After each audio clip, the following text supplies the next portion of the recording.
Okay, so this is my favorite Phase 4 MCU movie, right behind Spider-Man No Way Home. Is that because Thor and Doctor Strange were mid, or is that because Ryan Coogler managed to go 2 for 2 in the MCU, despite having some of the greatest challenges a filmmaker could ever have? Let's find out. Probably Reviews.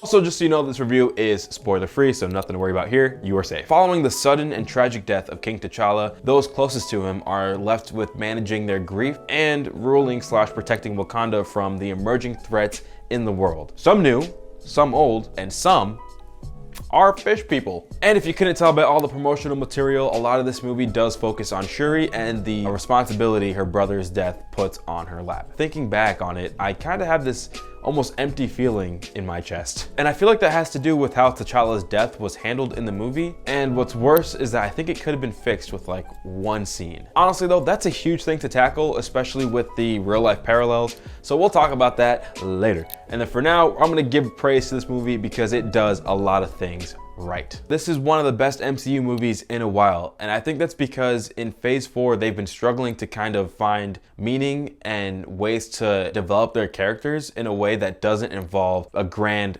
connecting plot. Doctor Strange basically has the same character arc that he has in the first movie, and with Thor Love and Thunder, I mean, it was funny, but it was absolutely ridiculous and added like 0 to the character. Like, I feel like both of those movies could not exist and the characters would be in the same or at least very similar place as they were from before. But this is absolutely not the case with Wakanda Forever. I honestly think with almost every returning character, like 90% of them go through some serious development. And with the new characters that get introduced, it's done in a way that like services the plot and they're not just like shoehorned in like we're kind of used to in some other MCU movies. Like Shuri in the first movie is this annoying like little sister character, and you know, it's great, it works for what they needed in the first movie.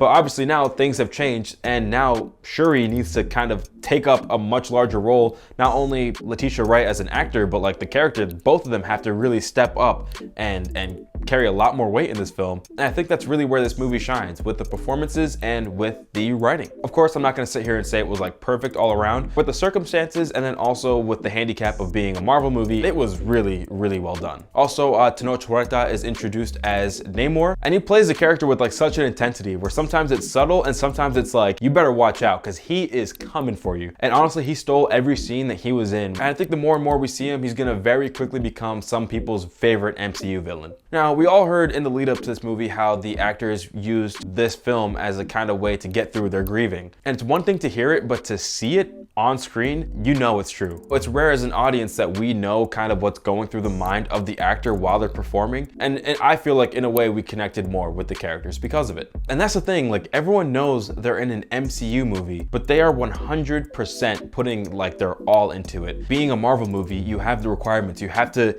introduce new characters. You have to connect to the larger plot.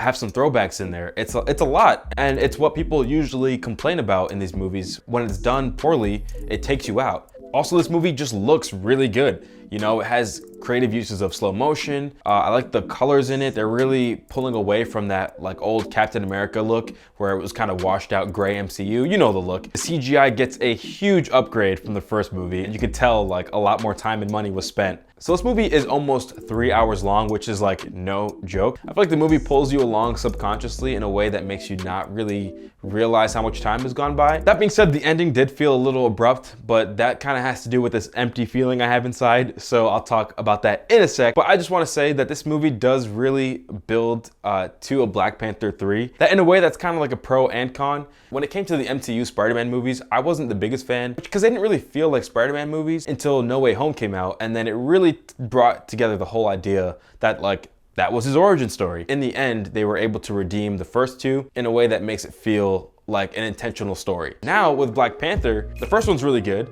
and now the second one is really good, but you can feel, it feels like it's building to something. Like it's not quite the complete story yet. So as a film, you don't really get closure with it, at least I didn't, but you get that sense that if they can nail Black Panther 3, it's gonna make one of the best trilogies in the MCU, hands down.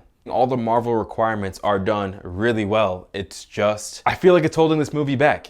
Because as enjoyable as they were, I think they were taking away from what I wanted to see more, which was a tribute to Chadwick and to T'Challa, the character, And I think that's what was lacking in this movie. I just wanted to feel Chadwick Boseman's presence more. I know that's not actually physically possible, but I feel like there was a way that they could have done it in the movie that would have satisfied me and maybe some other people that feel similarly. His death in the movie felt a little rushed, and so while the movie began its grieving period, I was still in my dreading period. So basically that left me kind of waiting for like a final Chadwick send-off while everyone else was already kind of like processing, you know what I mean? Okay, like for example, I've recently saw this clip of Letitia Wright doing an interview and she's like talking about the moment she found out. I went to my email and someone saying my condolences, and I'm like, my condolences for what? I just spoke to you last night.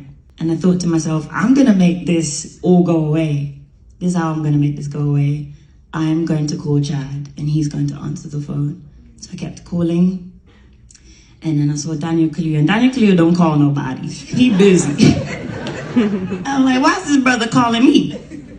And I called him and I said, yeah, so you have like 5 seconds to tell me that this is not real. And he was extremely quiet. And I said, you're playing. And he heard me fumbling for my other phone. I heard he had this call, this phone ringing. He said, what are you doing? I said, I'm calling Chad. And he said, Tish, the family. And that's when I lost it. And you can see like the first emotion that she brings up is denial. You know, she's calling him on the phone. But like in the movie, we never get that answer like, yes, it happened. Also, I get it. You have to think like bigger picture. Chadwick Boseman is more than just Black Panther. He's more than just T'Challa. And you don't really want to overdo it and make it feel like he's limited to just that one character. And also, you got to think, on the MCU side, years and years from now, when you're rewatching these movies, it has to fit in, you know, to the bigger plot. If too much is focused on Chadwick, then it kind of takes away from the movie in that aspect. So it's a tough line. It's a tough line. I'm ready to see what comes next. I'm ready for Black Panther 3. But yeah, that's all I got for you. So like and subscribe. See you guys in the next one.